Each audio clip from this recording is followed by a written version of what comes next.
자,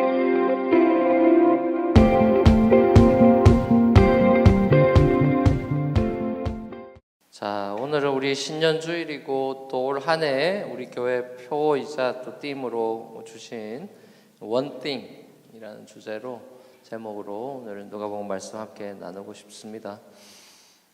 마르다는 주방의 여왕이었습니다. 여자 백종원이었다고 할까요? 배고파하는 13명의 남정네들을 먹이기 위해서 온갖 요리책을 며칠 전부터 뒤지고 국수가 너무 퍼지지도 않고 너무 덜 익지도 않게 적당히 탱탱함을 유지하도록, 또 소스는 너무 짜지도 맵지도 않게 하려고 온갖 신경을 썼고 에피타이저와 디저트 음식까지 꼼꼼하게, 그리고 꽃장식을 이용해 예쁘게 준비하고 싶었습니다. 테이블보와 접시와 물컵과 수저 등도 깔맞춤을 해서 최대한 예수님을 잘 대접하고 싶었습니다.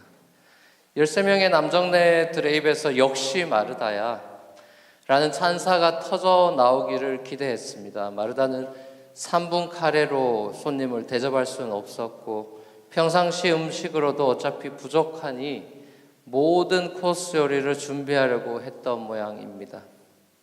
잔치 음식을 만든다는 것이 결코 쉽지 않다는 사실을 특별히 우리 한국 자매들은, 여자들은 경험해서 알고 있을 겁니다. 하루 전날 하인들을 통해서 육질 좋은 양고기와 싱싱한 야채와 과일을 G마트에서 사오도록 부탁했습니다. 마르다는 여장군의 위험으로 부엌을 진두지휘하면서 도우미들에게 지시했습니다. 콩을 물에 불려 놨었어야지.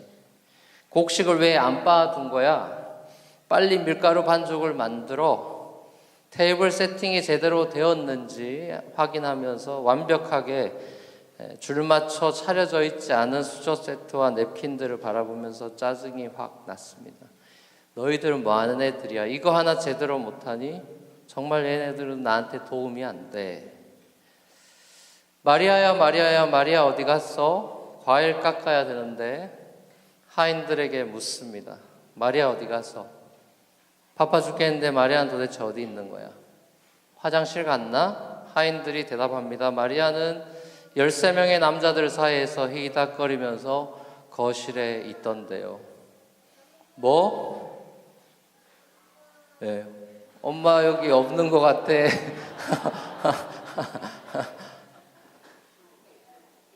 끼었어. 좀 괜찮아요?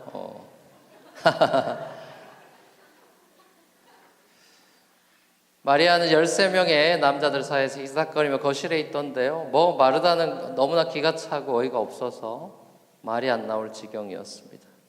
마리아에는 정신이 있는 애야 없는 애야? 언니는 부엌에서 전쟁을 치르고 있는데 자긴 지금 남자들이랑 노닥거리고나 있고, 예수님은 또 왜 마리아를 끼고 도시는 거야? 정말 마음에 안 들어.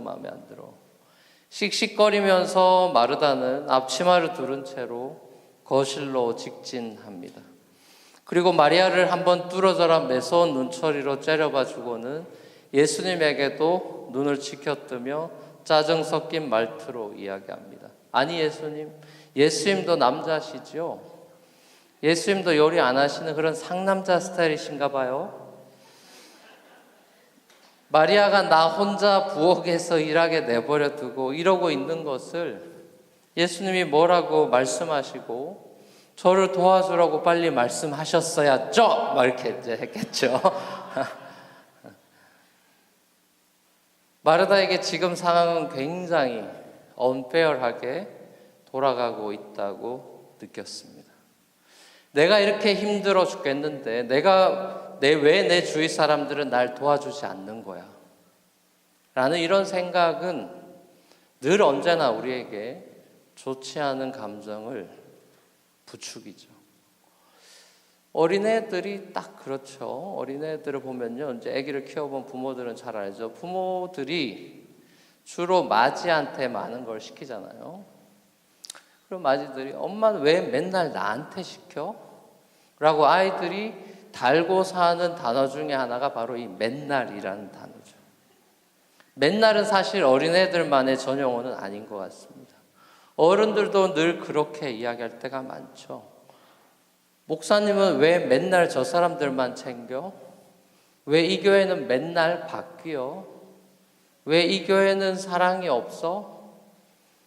삶이 항상 내가 보기에 공평하게 돌아갈 것이라고 기대하는 바로 그 순간 우리는 언제나 어김없이 큰 실망을 맛보게 됩니다. 저스티스를 이퀄리티로 생각하는 사람만큼 독선적이고 무서운 사람이 없어요, 이 세상에. 저스티스를 주장하지만 가만히 뚜껑을 열어봤더니 이퀄리티를 주장하는 사람들의 그 독선적이고 오만하고 무서운 그 눈초리들이 저는 너무나 두렵습니다.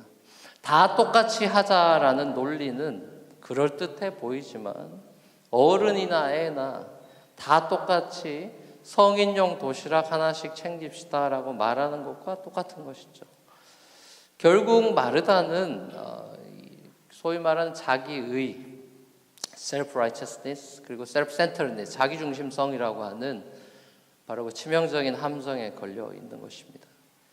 마르다는 자신의 하소연을 들은 예수님이 얼른 마르다에게 아이고 마르다야, 우리가 너무 미안하다.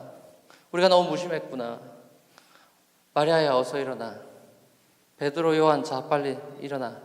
마르다 도와주러 우리가 가자. 라고 말씀하시면서 부엌으로 직진하시지 않으셨습니다. 마르다는 이걸 기대했겠죠. 마르다는 자신의 이 마음과 상황을 예수님께서 이해해 주시고 자기 편이 되어 주실 거라고 철석같이 믿었습니다. 하지만 예수님은 마르다의 기대를 보기 좋게 저버리셨습니다. 예수님의 우쭈쭈는 전혀 없었습니다. 물론 예수님은 마르다의 심정을 알고 계셨죠. 하지만 예수님이 제자들과 마리아를 데리고 부엌으로 들어가서 함께 부엌 일을 하는 것으로 마르다의 근본적인 부분이 고쳐지지 않을 것을 아셨죠. 예수님은 화가 나 있는 여인의 마음을 이해하고 공감해주는 그런 쿨한 남자로 인정받는 것에 머무르는 것으로 만족하지 않으셨습니다. 예수님은 마르다를 구원하러 오셨지 그녀의 분노를 누그러뜨려주고 마르다가 원하는 걸 다 들어주기 위해서 이 땅에 오신 분은 아니란 말이죠. 그것은 사랑도 아닌 것이죠. 예수님은 빙그레 미소 지으면서 마르다야 워워 calm down 네가 지금 많은 거 하느라고 마음이 힘들고 업셋된 것 같은데 그냥 한 가지면 되는데 우리 그 세번역엔 뭐 또 그렇고 개역 개정에도 몇 가지만 하든지 한 가지만 하라고 돼 있지만 사실 원문 그대로 번역한다면 한 가지면 된다는 뜻입니다. 영어로 하면 Martha, you are worried and upset about many things, but only one thing is needed. Only one thing is needed. 여러 가지를 많이 하려고 하지 말고 한 가지만 해도 충분해. 마리아는 좋은 것 한 가지만을 선택했어. 마리아의 이 선택은 빼앗기지 않는 기쁨의 선택이야. 마르다가 예수님의 이 말씀을 듣고 어떻게 반응했을까요? 마르다의 대답은 나오지 않습니다. 마르다의 모습은 안타깝게도 오늘 본문에 등장하지 않습니다. 오픈 엔딩으로 오늘 에피소드는 마무리됩니다. 자, 그렇다면 독자들에게 남겨놓았다면 여러분은 어떻게 이 부분에 대해서 여러분이 마르다라면 이 말씀에 대해서 어떻게 반응하겠어요? 아니 예수님, 제 말은 지금 그 말이 아니잖아요.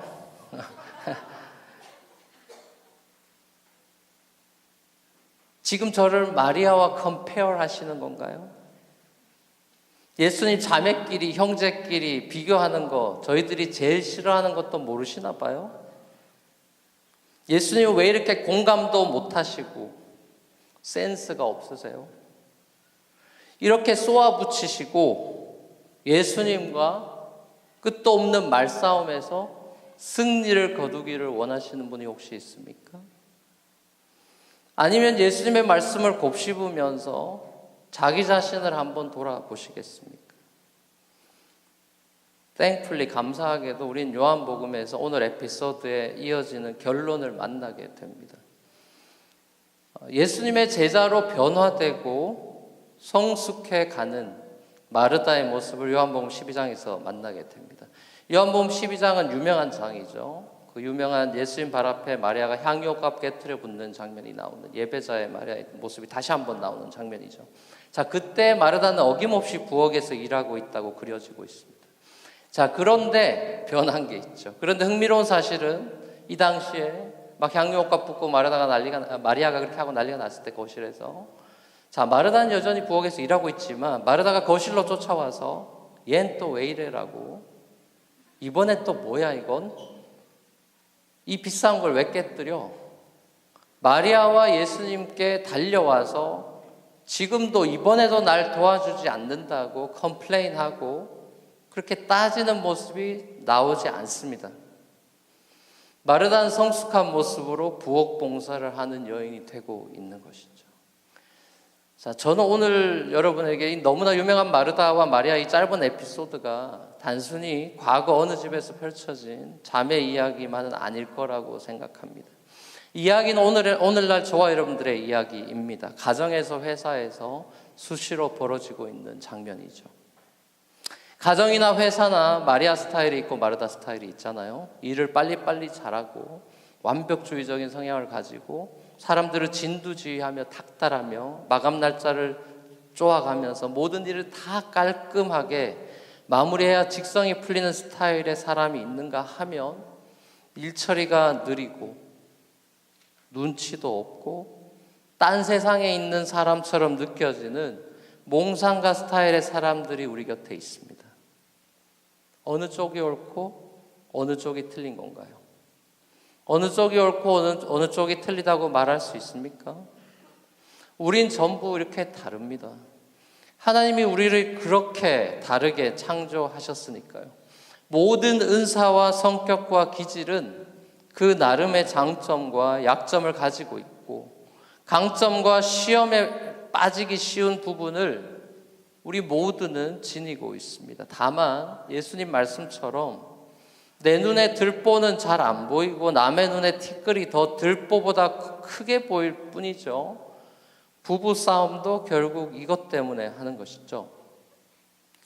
부부가 마르다와 마리아처럼 너무 다른 스타일이기 때문에 작은 일에도 쉽게 짜증을 내거나 이해할 수 없다는 뜻으로 고개를 절레절레 젓기도 합니다. 예수님께서 마르다를 대하실 때 우리가 눈여겨볼 수 있는 것은 예수님의 마르다를 향한 책망이 넌 이래서 안 되는 거야 라는 리뷰킹으로 끝마무리 되는 것이 아니라 애정어린 충고요, 관점의 전환으로 새로운 아이 오프닝을 주는 것이죠. 마르다는 그 상황만을 바라보고 있을 줄 알았지 자신의 생각이 철떡같이 맞고 모든 사람이 다 자신의 지시에 따라서 움직여야 세상이 돌아가면서 또 자기 마음의 직성이 풀리는 그런 스타일이었지만 예수님은 마르다가 놓치고 있는 약점을 지적하시면서 마르다를 부드럽게 제정신으로 돌려놓으시고 있습니다. 예수님은 마르다에게 너도 마리아처럼 좀 해라 라고 말씀하시지 않았어요. 예수님은 마리아와 마르다를 비교하시면서 언니가 동생보다 못하네 라고 그런 말투로 비아냥거리시지도 않으셨습니다. 마르다의 자존심을 다 깡그리 무너뜨리려고 하신 것도 아니죠. 다만 우선순위라는 부분에 대해서 말씀해 주시고 싶었습니다. 일보다 예배가 먼저다. 섬김보다 예배가 먼저다.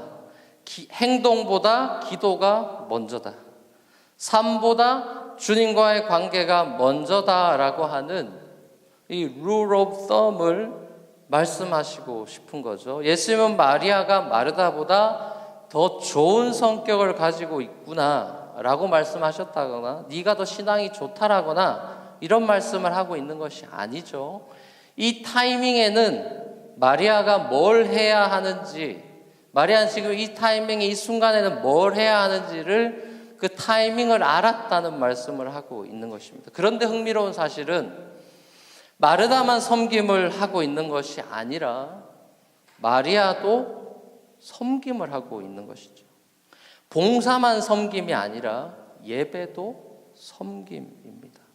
그래서 우리가 예배를 worship service라고 하지 않습니까? 마리아도 예수님을 섬기고 있는 것이죠. 마리아가 정말 아무런 섬김을 하지 않았을까요? 예수님의 겉옷을 받아 옷걸이에 걸어 두었을 테고요. 13명의 남자들이 손과 발을 씻을 물을 대야에 준비해 두었을 겁니다. 물과 포도주로 목을 축이시도록 대접했을 겁니다. 예수님은 거실에서 이런저런 농담을 주고 받으시다가 천국 복음에 대해서 비유로 가르치셨을 것입니다. 예수님의 말씀은 언제나 재밌고 흥미롭고 유익한 말씀이어서 마리아는 그 말씀에 푹 빠져 있었던 것이죠. 예수님의 말씀을 듣는 동안 그야말로 온 우주의 시계는 멈춰버렸고 예수님에 대한 사랑에 푹 빠져 있었던 마리아를 봅니다. 마리아는 그야말로 모든 것을 다 잊어버렸어요. 부엌에서 어떤 일이 벌어지고 있는지, 이스라엘의 정치가 지금 어떻게 돌아가고 있는지, 지금 이 순간만큼은 마리아에게는 다 소용이 없었습니다. 예수님께서 자주 매일같이 자기 집을 방문하는 것도 아니라는 것을 너무나 잘 알고 있었기 때문입니다. 이런 기회가 언제 다시 또 올지 몰랐기 때문에 마리아는 말씀 듣기를 결코 포기할 수 없었죠. 마리아는 예수님 발 앞에서 귀를 쫑긋 세우고 또 집중하며 예수님의 말씀을 마음으로 들었고 나중에 그래서 향유옥합을 깨뜨릴 수 있었던 겁니다. 멍청한 제자들이 예수님이 돌아가시고 산다는 걸 아무도 이해할 수 없었을 때 이 마리아는 이해할 수 있었어요. 그 장례를 준비한다고 향유옥합을 깨뜨린 것이죠. 사실 우리 중에도 마리아 스타일이 있고 마르다 스타일이 있습니다. 일과 예배의 충돌이 교회 안에서는 아주 빈번하게 일어납니다. 교회 주방에서는 언제나 남자들이 다 할 수 없는 신경전이 펼쳐집니다. 우리 교회는 주방이 없어서 얼마나 감사한지 모르겠어요. 일과 예배의 충돌은 우리 삶의 모든 영역에서 존재하고 있습니다. 바쁘고 분주한 직장에서 나는 과연 어떻게 예수님을 섬길 것인가? 몇 시간마다 아기 기저귀를 갈고 이유식을 만들고 집안 청소도 하면서 지쳐버린 그런 육신을 가지고 난 어떻게 예수님 발 앞으로 나아가서 그의 말씀에 귀를 기울일 수 있을까? 이것은 오늘을 살아가는 현대판 마리아들의 한결같은 고민입니다. 예수님의 말씀을 들으며 천국 같은 삶을 살고 싶지만 내 눈앞의 현실은 끊임없이 내 삶 속에 공격해 들어오는 독재자, 그 한 놈의 독재자, 찰스 험멜이 말했던 바로 긴급한 일이라는 이름의 독재자에게 여지없이 무너져 내립니다. 험멜은 말하죠. 우리는 긴급한 일과 중요한 일 사이에서 끊임없이 발생하는 팽팽한 긴장 속에 살아가고 있다. 문제는 중요한 일들이 오늘 또는 이번 주 안에 끝나는 경우는 거의 없다라는 것이다. 기도와 성경 공부 시간은 미룰 수 있다. 그러나 긴급한 일은 즉각적인 행동을 요구한다. 그런 긴급한 요구들은 끊임없이 매일 매시간 우리를 짓누른다. 긴급한 일이라는 이름의 독재자에 대해 이렇게 이야기합니다. 살림을 해야 하고 결혼한 사람들은 살림을 해야 되고 아이들을 돌봐야 되고 애들 학교 등하교를 비롯해서 학원과 피아노 레슨과 운동 라이드를 줘야 하고 학교에서 런치 마음으로 봉사하라고 사인업 시트가 날라오면 사인업해야 하고 남편에게 사랑과 관심을 가져야 하고 교회에서 봉사도 해야 되고 마감일 전에 회사 일을 끝내야 합니다. 이 중에 쓸데없는 일은 그야말로 하나도 없습니다. 워킹맘들 그리고 전업주부들의 삶은 그야말로 끝도 없는 일의 연속이죠. 애를 키울 땐 때로 남는 게 없다는 생각도 많이 들죠. 내가 없어지는 것 같은 느낌도 엄마들에겐 들죠. 24시간을 아무리 쪼개도 나에게 주어지는 모든 책임을 완벽하게 완수하기에는 턱없이 부족한 오늘날의 마르다들에게 오늘 본문은 채찍질이라기보다는 큰 위로가 되는 본문입니다. 자, 그렇다면 어떻게 이렇게 여러 가지 일로 분주하고 바쁜 와중에도 도대체 어떻게 예수님 발치에 앉아서 여유롭게 그의 말씀을 들을 수 있다는 말입니까? 예수님을 섬길 에너지를 어디서 어떻게 충당한다는 건가요? 어떻게 해야 급한 일들이란 독재자를 물리치며 더 좋은 편을 선택할 수 있는 거죠? 라는 우리의 질문 앞에 예수님은 대답을 해 주시는 것 같습니다. 자, 원띵의 한 가지 법칙만 기억하십시다. 너무나 우리에게 잘 알려진 고전이죠. First thing first. First thing first. 첫 번째 것이 첫 번째가 돼야 된다. 자, 우선순위의 고전의 말이죠. 자, 우선순위에서 우리가 분류하는 네 가지가 있잖아요. 급하고 중요한 일, 급하고 안 중요한 일, 안 급하고 중요한 일, 안 급하고 안 중요한 일. 자, 이 네 가지가 있죠. 자, 여기서 제일 먼저 해야 되는 우선순위는 뭐예요? 이 네 가지 중에 제일 먼저 해야 되는 게 뭐예요? 이걸 모르니까 우리가 지금 이렇게 살고 있는 겁니다. 이 네 가지밖에 사지선다해서 하나도 못 고르니까. 자, 급하고 중요한 일. 어린이들 보세요. 급하고 중요한 일, 급하고 안 중요한 일, 안 급하고 중요한 일, 안 급하고 안 중요한 일. 자, 1번, 2번, 3번, 4번 뭐예요? 뭐가 제일 first thing first가 뭐예요? 그치, 급하고 중요한 뭐 초등학생한테도 뭐 알겠죠. 급하고 중요한 일이죠. 그죠? 당연한 거예요. 자, 그럼 이제 생각해 봅시다. 설교만 듣지 말고 생각해 보세요. 자, 그렇다면 여러분에게 지금 급하고 중요한 일은 뭡니까? 한 30초 드릴 테니까 한번 생각해 보세요. 지금 여러분에게 급하고 중요한 일이 뭐예요? 한번 생각해 보세요. 뭐 한 가지가 있을 수도 있고 두 가지, 세 가지 있을 수도 있고 급하고 중요한 일이 있을 겁니다. 자, 생각해 봤죠? 뇌를 두고 오시진 않았겠죠, 설마? 교회 올 때 제일 중요한 게 성경책이 아니고 뇌예요, 뇌. 뇌를 가지고 와야 돼. 집에 뇌 놔두고 오면 아무 소용이 없어. 성경이 안 돼. 뇌를 다 가져왔으니까. 생각하셨죠, 지금? 자, 그러면 자, 급하고 중요한 일 생각했을 텐데 그 일 중에 주님과의 교제라고 생각이 떠오르신 분은 손을 마음으로 들어주세요. 네. 주님과의 교제를 급하고 중요한 일이라고 생각하신 분. 주님과의 교제가 사람들이 급하지 않다고 생각하니까 안 되는 거예요. 주님과의 교제를 사람들은 급한 일로 취급하지 않습니다. 중요한 일이라고 생각하지만 안 급한 일이라고 생각하니까 우선순위에서 1등은 안 되는 거예요. 그러니까 그 생각 때문에 안 되는 거예요. 그러니까 주님과의 교제가 급한 일입니다. 왜? 이건 제 얘기가 아니라 성경에 나온 얘기죠. 주님이 도적같이 오시니까요.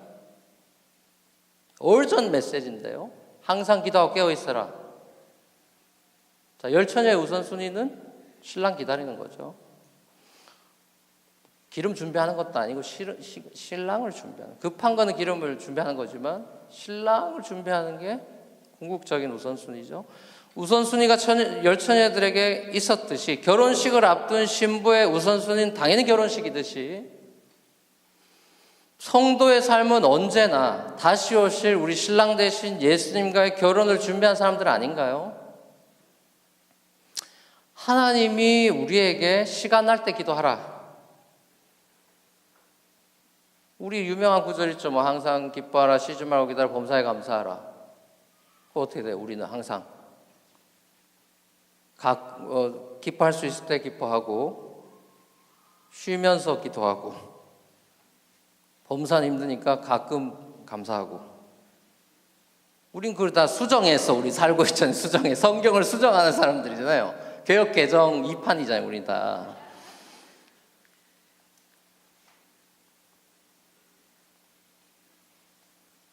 언제 하나님 우리에게 시간 날 때 기도하라고, 급한 일 없을 때 성경 묵상하라고 말씀하신 적이 없습니다. 여러분 가만히 생각해 보십시오. 성경에 일을 열심히, 지금보다 일을 더 2-3배 열심히 하라는 말씀이 많습니까? 아니면 기도하고 말씀을 가까이 하라는 말씀이 많아요? 어떤 말씀이 많아요? 이건 뭐 초등학생한테 물어도 다 아는 거죠. 주님과의 교제는 가장 긴급하고 가장 중요한 우선순위인 겁니다. 그런데 왜 우리는 이게 잘 안 될까요?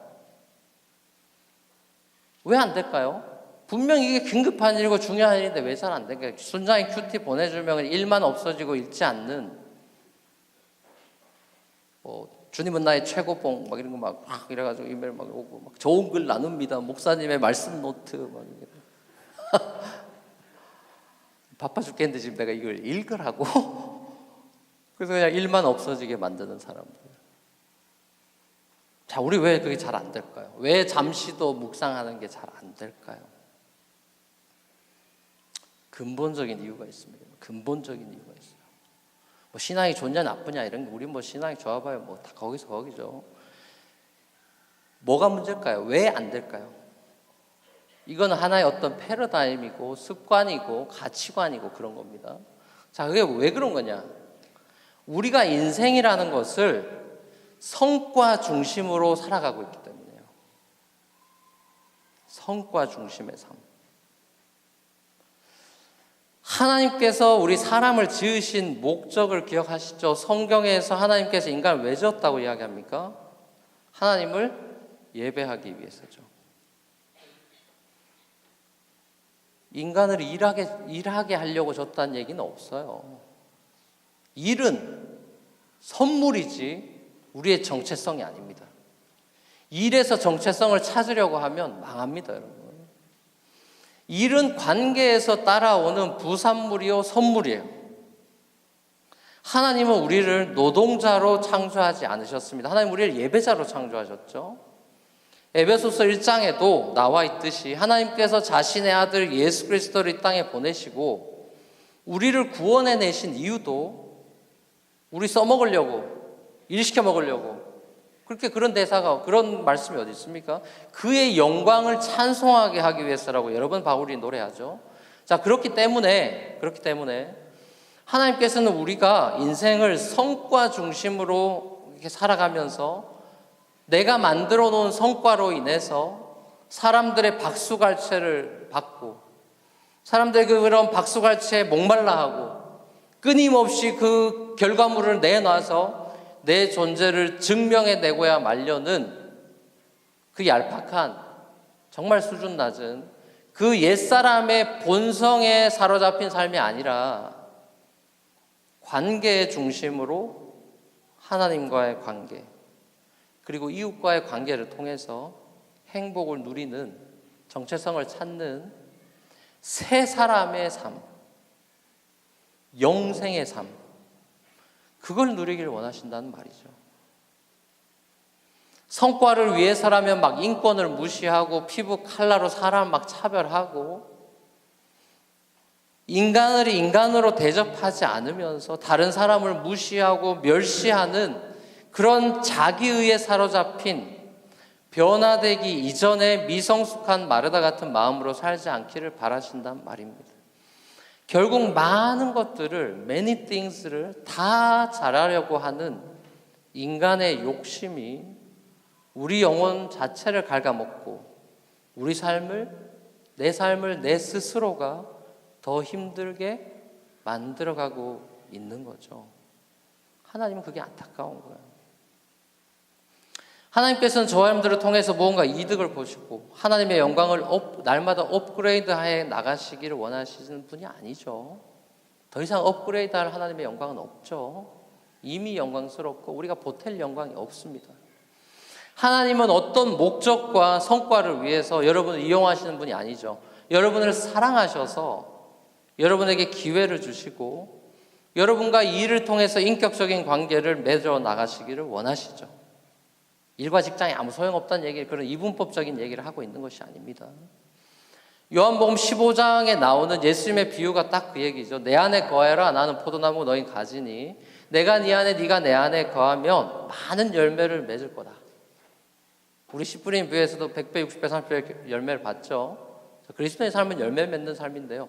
그 열매 맺는 삶이라는 것은 성과 지향적인 삶이 아니라 관계의 지향적인 삶입니다. 그 관계 속에서 자연스럽게 맺혀지는 열매로 기뻐하는 삶. 열매는 우리의 노력이 아니라 주님의 은혜의 선물로 주어지는 것을 우리가 깨닫는 것이죠. 가지가 열매를 맺는 것이 아니라 나무가 열매를 맺는 것이죠. 가지는 열매를 얻은 것이죠. 우리가 다른 어떤 것이라도 주님과의 그 친밀한 관계보다 우선순위에 둘 때 그것은 마치 이런 것과 같은 거예요. 달리는 말과 수레가 있다면 말이 수레 앞에 가야 될 텐데 수레가 말 앞에 가 있는 거예요. 그래서 이렇게 말이 수레를 끌어야 되는데 수레가 말을 끌고 다니는 말도 안 되는 이런 일이 벌어지는데, 오늘 본문에 마르다의 마음이 분주했다라는 표현이 딱 이 표현입니다. 원어적인 의미가. 마음이 분주했다는 표현은 여기 일이 준비하는 일이 많았다. 일이라고 쓰인 단어 디아코니아라는 단어인데, 여기서 디아코노스라는 집사라는 단어, 디컨이라는 집사라는 단어도 나오고 이런 단어인데 섬김이라는 단어거든요. 이 섬김이 마르다를 질질 끌고 다녔다는 표현이 분주했다는 표현이에요.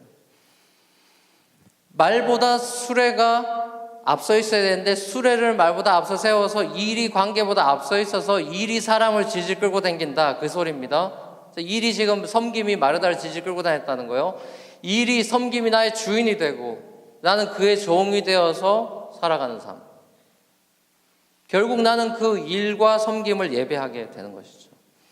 우리가 먼저 예수님 발 앞에 엎드려서 그의 음성을 들을 때 우리는 감당해야 될 중요한 일들과 급한 일들 사이에서 이전에 경험해 보지 못했던 놀라운 신적인 균형 감각을 되찾고 무거운 짐들을 지고 헤쳐나갈 에너지를 공급받게 되죠. 왜냐하면 사랑은 모든 것을 참고 모든 것을 견디게 하니까요. 여러분 한번 생각해 보십시오. 여러분이 주님과의 친밀한 관계 속에서 그분과의 인격적인 사랑에 빠졌던 때를 말입니다. 해야 할 일들이 줄어든 것도 아니고 상황이 달라진 것이 하나도 없지만 그 모든 걸 기쁨으로 해내었던 때가 있었지 않나요? 저도 10년 전에 처음 우리 교회 목회를 시작할 때 한 2, 3년 동안은 일이 정말 많았어요. 뉴욕과 뉴저지 두 청년 공동체를 제가 혼자서 다 맡았고, 펠팍에 새벽 기도회가 있었는데 매일 제가 인도했고요. 가정은 첫째 딸 사랑이가 2살 반이었고 아내는 임신 중이었습니다. 둘째를. 새벽같이 제가 나가서 밤늦게 4시 반, 새벽 4시 반 다시 나가서 밤 막 11시, 12시, 심지어 1시 막 이렇게 들어올 때가 많았고, 토요일 밤에는 설교가 막 서투르고 마무리도 잘 안 되고 그러다 보니 씨름하면서 주일 새벽까지 씨름하고 2-3시간 자고 주일 예배 인도하러 왔던, 그러기를 한 2년 정도, 초반에 한 2년 정도 그렇게 했던 것 같아요. 자, 그런데 신기한 것은요, 물론 그때가 제가 30대였으니까 체력이 지금보다 압도적으로 더 좋았겠지만 피곤하다는 생각보다는 감사하다 그리고 행복하다 그런 생각이 훨씬 컸어요. 공동체가 막 부흥하고 회심하는 청년들이 늘어나고 뉴프론티어 교회에 와서 예수님을 제가 다시 인격적으로 만났어요 라는 수많은 그런 고백이 담긴 카드들을 받으면서 얼마나 참 감사하고 행복했는지 모릅니다. 제가 목사가 된 것이 너무나 정말 감사하고 뿌듯하고 그랬던 때예요. 마음 안에 하나님께서 부어주시는 감사와 평안과 기쁨이 넘쳐나니까 그 생명력이 목회 현장으로 흘러갔던 것 같습니다. 그걸 느낄 수가 있었어요. 그런데 최근 한 얼마 전에는, 한 몇 년 전인지 몇 개월 전인지, 한 세월이 하도 빨리 가니까 얼마 전인지도 잘 모르겠는데, 한동안 제 마음이 예전 같지 않고 기도도 잘 안 되고 주님과의 관계가 예전 같지 않다는 것을, 그건 자기가 제일 잘 알잖아요. 누가 가르쳐주는 게 아니라.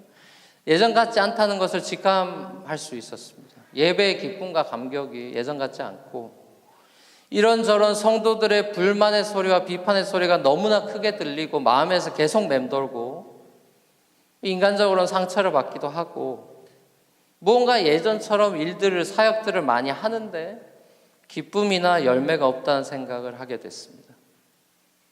설상가상으로 목회에 대한 회의마저 들기도 하고 영적으로 힘들어졌던 것이 번아웃의 증상이구나 이런 생각을 하게 됐어요.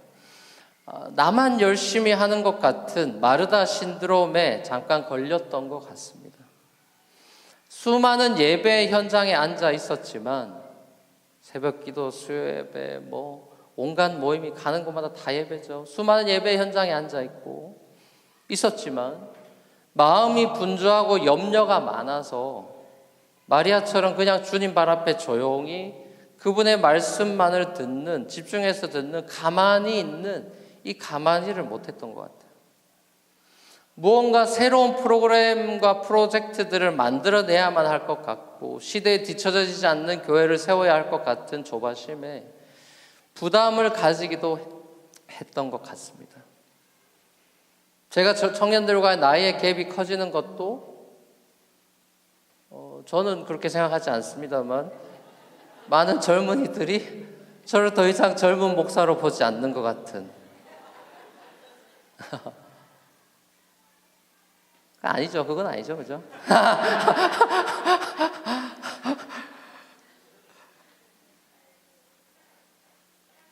그런 어떤 이제 좀 있으면 50인가 쓸데없는 소리를 생각을 하는 그런 것들이 또 아주 마이너하게 작용을 했던 것 같고 또 젊은이들이 점점 교회를 떠난다는 그런 통계가 너무 크게 들어오면서 내가 마치 무언가를 할 수 있을 것 같고 해야만 할 것 같은 그런 막연한 부담감만 가중시켰던 것 같아요.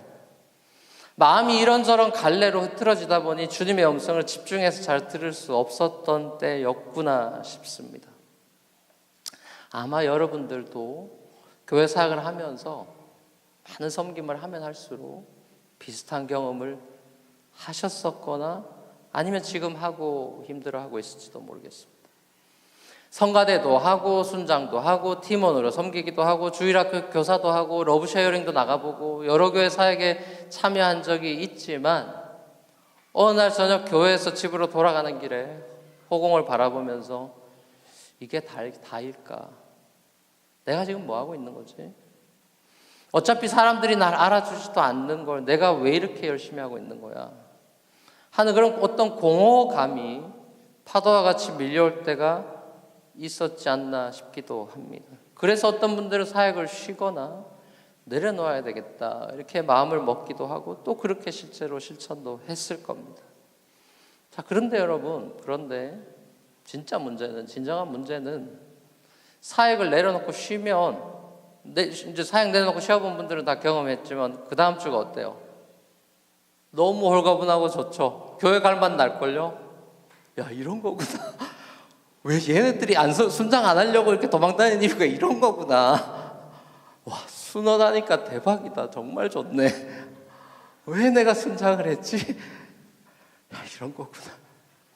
이전에 맛보지 못했던 기쁨을 맛보면서 이런 거구나. 무릎을 치면서 야, 이거다. 기뻐합니다. 자, 그 기쁨이 안개였죠. 안개와 같이 사라질 날이 와요. 그것이 잠시뿐이라는 거예요.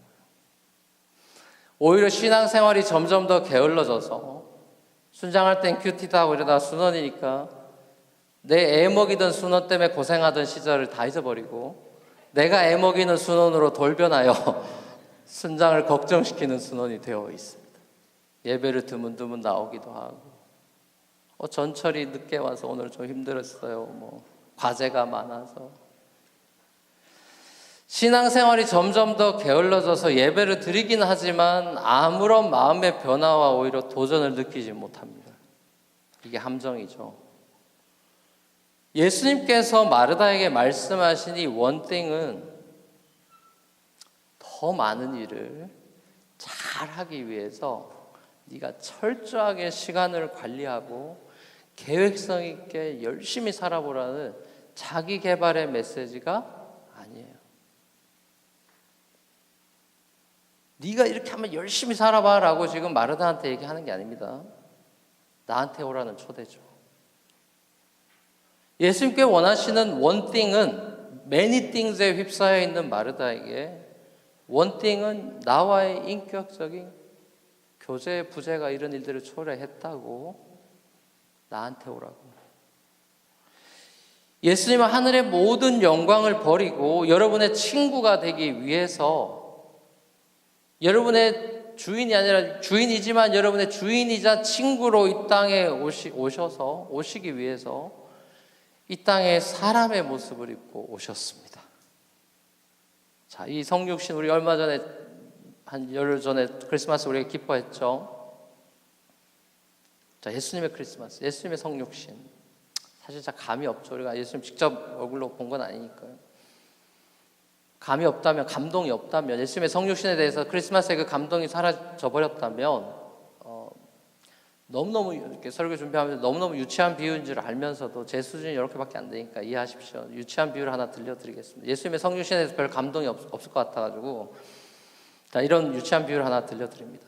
자, 마치 마크 저커버그가 페이스북 완전히 지금 주가를 올리고 있다가 이제 페이스북을 다 팔고 청산하고 평범한 노동자로, 직장생활하는 노동자로 변신해서 최저임금을 그 회사에서 받고 맨하탄의 스튜디오에서 5명의 아미고들과 함께 살아간다. 마크 저커버그가 페이스북 수조 원에 달하는 그 회사 팔고 평범한 노동자, 그 돈 다 없어지고요. 평범한 노동자로 데일리 라이프를 살면서 최저임금, 근근히 살 수 있는 돈 받으면서 스튜디오에서 5명의 친구들과 칸 나눠가지고 살고 있다. 자, 이런 일이 벌어질까요? 이런 일 벌어졌다는 뉴스 본 적 있습니까, 여러분? 세상에 이런 일, 이 안에 있는 사람 중에 할 사람 있어요? 나 그거 할 수 있다. 제가 그 집에 가겠습니다. 나 그거 할 수 있을 것 같아요. 여기 아무도 없어요. 아무도, I guarantee 단 한 명도 없습니다, 여기는. 예수님이 그거 하신 거예요. 하늘의 모든 영광을 버리고. 이게 제가 유치한 비유라고 이렇게 딱 들으면서 너무 유치하죠, 여러분. 이런 비유를 하고 있다는 게. 목사님 참 할 비유가 없어서 저런 비유하고 있나 싶죠. 뭐 어쩔 수가 없어요. 할 수 있는 비유가 이 정도밖에 안 되는 것 같아요. 이런 일은 절대로 벌어지지 않습니다. 기대할 수 있는 일도 아니죠. 예수님이 여러분을 위해 이거와 비교도 되지 않는 그런 일들을, 말도 안 되는 일을 하셨습니다. 여러분의 참 생명과 행복을 위해서 이 땅에 오신 예수님이 오늘도 수많은 이 땅의 마르다들을 당신의 품으로 초청하십니다. 수고하고 무거운 짐진 자들아 다 내게로 오라. 내가 너희를 쉬게 하리라. 복음이죠. 우린 이 소식을 기다렸던 거죠. 네가 덜 열심히 해서 이렇게밖에 못 사는 거야. 더 열심히 살아라는 수많은 우리 지친 우리를 더 지치게 만드는 그런 음성으로 우리에게 다가오신 게 아니라 수고했다. 잘 살았다. 잘했다. 나한테 와라. 그걸로는 안 된다. 그걸로는 안 된다. 인생이 수고하고 열심히 사는 걸로 되는 게 아니다. 나 없는 수고와 그런 것들은 아무 의미가 없다. Many things는 nothing이다. Only one thing is needed. 큰 기쁨의 소식으로 우리에게 다가오셨어요. 복음은 우리가 무언가 많은 일들을 해서 하나님을 더 영화롭게 하거나 우리가 세상을 구원해야 된다는 의무감에 우리의 마음을 사로잡는 것이 아니에요. 복음은 우리가 하나님을 위해서 할 수 있는 게 아무것도 없다는 거예요. 복음은 우리의 모든 것을 이미 십자가 부활로 하나님이 다 이루셔서 그 이루신 예수님의 은혜의 자리에 말 그대로 숟가락 얹고 참여하는 거예요. 그 초대에 우리가 응답하는 것입니다. 예수님은 우리가 주님께 진수성찬 차리기를 기대하시지 않아요. 여러분, 제발요. 원수의 목전에서 테이블을 펼치시는 분은 주님이시잖아요. 우리가 오버하는 거죠. 우리가 오버하는 거죠. 진수성찬이 아닌데 진수성찬 하려고 그러고. 주님께 우리가 진수성찬을 마련해 드리는 것이 복음이 아니죠. 그건 종교죠. 이미 차려놓으신 상에 우리가 숟가락 얹고 감사함으로 반응하며 나가는 것이 예배잖아요. 예수님을 우리는 감탄시킬 수 없습니다. 그 어떤 걸 해도 하나님이 놀라시거나 감탄하지 않아요. 우리가 그 어떤 나쁜 짓을 해도 하나님은 실망하거나 뒤돌아서지 않습니다. 고멜 같은 우리 끝까지 집착하면서 찾아오는 프랜시스 톰슨의 표현을 빈다면 천국의 사냥개죠. 집요하게 쫓아와서 물어버립니다. 예수님은 부엌에서 잔치상 준비하느라 분주한 며느리한테 얘야 빨리 안 차리고 뭐하니 다그치는 시어머니가 아니라 밥에 김치 하나면 되니까 그냥 이리 와 나랑 얘기 좀 하자 라고 초대하시는 친정엄마와 같은 분이죠. 오해하지 마세요. 하나님은 여러분의 시어머니가 아닙니다. 사랑하는 여러분, 올 한 해 많은 일들로 주님을 기쁘시게 하려 하지 말고 그냥 주님 곁으로 다가가서 그분의 사랑과 끊임없는 격려의 말씀에 귀 기울이고 주님과 더 가까워져 가는 그 원띵을 추구하며 이제 올 연말이 됐을 때 이제 한 몇 개월 있으면 또 송구영 씨 집에 올 거예요. 이제 몇 개월 있다 송구영 씨 집에 드릴 때 벌써 또 한 해 갔나 이러지 말고 원래 그런 거예요. 원래 그러니까 놀라지 말라 두려워 말라. 연말이 곧 옵니다. 이거 내가 항상 치우지 말라니까 맨날 치우고 곧 오는데 얼마나 일이 많아요. 놔두면 되는데 연말이 됐을 때 놀라지 말고 주님이 맺어준 열매로 놀라고 야 엄청난 일이 벌어졌구나. 정말 내가 눈물로 뿌렸더니 이렇게 하나님이 또 단을 거두셨구나. 주님이 맺어주신 열매로 놀라며 감사로 하나님을 찬양할 수 있는 그런 저와 여러분들이 될 수 있기를 주 예수 그리스도로 간절히 축원합니다. 그래서 우리 찬양을 주님 앞에 한번 고백하며 나가겠습니다.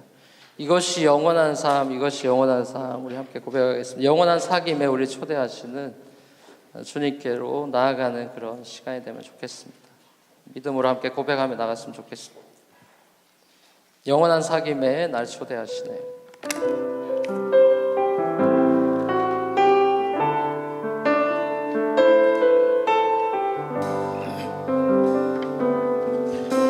영원한 사귐에 날 초대하시네. 날 초대하시네. 주님을 누리며 사는 것 날 지으신 대로 날 지으신 대로 날 부르신 대로 주님과 함께 걷는 삶 함께 걷는 삶 이것이 영원한 삶 이것이 영원한 삶 이것이 영원한 삶 하나님과 그 아들 아는 삶 이것이 영원한 삶 이것이 영원한 삶 이것이 영원한 삶 내가 주 안에 주는 내 안에 내가 주 안에 주는 내 안에 늘 거하는 삶 다시 한번 고백해 영원한 사귐에 영원한 사귐에 날 초대하시네 날 초대하시네 주님을 누리며 사는 것 주님을 누리며 사는 것 날 지으신 그대로 날 지으신 대로 날 부르신 대로 주님과 함께 걷는 삶 주님과 함께 걷는 삶 이것이 영원한 삶 이것이 영원한 삶 이것이 영원한 삶 우리 하나님과 참 하나님과 그 아들 아는 삶 이것이 영원한 삶 이것이 영원한 삶 이것이 영원한 내가 주 안에 내가 주 안에 주 이것이 영원한 삶 이것이 영원한 삶 이것이 영원한 삶 하나님과 그 아들 아는 삶 이것이 영원한 삶 이것이 영원한 삶 이것이 영원한 내가 주님 안에 내가 주님이 내 안에 주는 내 안에 늘 거하는 삶 같이 한번 기도하며 주 앞에 한번 결단하며 나갔으면 좋겠습니다. 자, 새해가 밝았습니다. 새해가 새해된다는 것은 내가 새로워져야 새해가 의미가 있는 거예요. 2017과 18이 뭐가 다르겠어요? 내가 달라지면 그것은 새해가 되는 겁니다. 새 포도주에 새 술이 담기는 거죠. 바꾸라는 거예요. 네 마인셋을 바꿔라. 많은 걸로 정신없이 분주하고 질질 끌려다니는 삶 살지 말고 내 안에서 네가 기뻐하면서 많은 일을 하되 one thing 때문에 many things를 너끈히 감당해낼 수 있는 그런 힘과 에너지를 주님이 여러분에게 주시고 싶어 하죠. 성령을 주셨잖아요. 2-3시간 자도 기쁨으로 제가 설교할 수 있는 것, 그걸 인간적으로 어떻게 설명하겠어요, 여러분? 그날 예배 모든 걸 다 끝내고 주일 밤에 가도 제가 너무 피곤하다 죽겠다가 아니라 너무너무 감사하다 였다니까요. 지금도 마찬가지지만 그게 어떻게 가능해요? 주님과의 사랑에 빠지면 그게 됩니다, 여러분. 주님이 나를 얼마나 사랑하시고 나를 얼마나 격려해 주시기를 원하시고 내 수고를 누구보다 잘 알고 계시고 나를 긍휼히 여겨주셔서 우리의 삶을 바꿔주셔서 매일이 새로운 날이 되게 하시는 새날 열어주신 하나님, 아침마다 새로우신 하나님, 주의 인자가 아침마다 성실하시며 아침마다 새로우신 하나님, 친정 엄마 같은 하나님, 그 초대에 여러분 거절하지 말고 지금 올 한 해 이 one thing을 구하면서 many things를 기쁨 가운데 밸런스 있게 살아갈 수 있도록 나를 품어주시고 인도해 달라고 저희 앞으로 마음의 간절한 소망을 담아서 함께 기도하며 간절하게 구하며 나갔으면 좋겠습니다. 다 같이 기도하시겠습니다. 사랑의 아버지 하나님, 사랑의 아버지 하나님,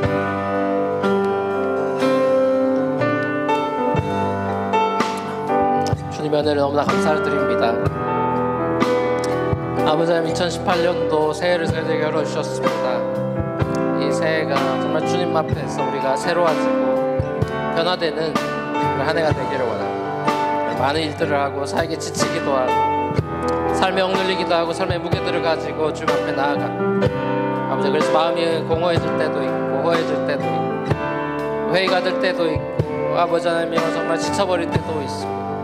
아버지 하나님, 이런 연약한 저희들 포기하지 않으시고 우리 친구가 되시기 위하여 성육신하셔서 이 땅에 오신 아버지 하나님, 그리고 우리 안에 성령 하나님을 부어주셔서 고난의 길, 어려움의 길을 부활의 영으로 함께 살아갈 수 있는 은총 우리에게 베풀어 주시니 감사합니다. 아버지 하나님, 우리가 only one thing is needed, 우리가 걱정하고 업셋된 삶이 아니라 주님 앞에 포커스 맞추고 집중되어 있어서 주의 말씀을 들으며 사랑의 음성을 들으며 그 에너지와 그 힘으로 아버지 하나님 모든 것을 참고 모든 것을 견뎌낼 수 있는 새날을 열어가는 역사의 주인공들이 되며 주님과 함께 영생의 삶을 누려가는 그런 멋진 그리스도의 삶으로 우리가 변화되어 가기를 원하오니 우리의 삶의 주인 되시고 친구 되어주시고 목자 되어주시고 우리의 모든 것 되어주시옵소서. 주말 믿고 따라가기를 원하오니 하나님 인도하여 주시옵소서. 주님, 우리의 삶을 주님 책임져 주시고 인도해 주시옵소서. 사랑의 아버지 하나님, 아버지 하나님과 또 당신의 독생자 예수 그리스도와 보혜사 성령의 원띵은 우리의 구원이었습니다. 태초부터 꿈꾸셨던 것, 나의 구원이었습니다. 당신의 그 풍성한 생명을 우리 인간들에게 나누어 주는 것이었습니다. 말할 수 없는 영광스러운 즐거움으로 삶에 대해서 경탄하며 주님을 경축하며 주님을 경외하며 살아가는 영생의 존재로 우리를 창조해 주셨는데 우리는 한눈을 팔면서 원띵으로 만족하지 못하고 다른 many things들 속에서 우리의 정체성을 찾으려고 하고 삶의 기쁨을 찾으려고 하고 엉뚱한 것에 마음이 뺏겨서 우선순위가 뒤죽박죽이 되어서 이 모든 것이 우선순위가 되고 하나님 나라 의는 우선순위에도 들지 않는 그런 거꾸로 되어버린 세상 속에서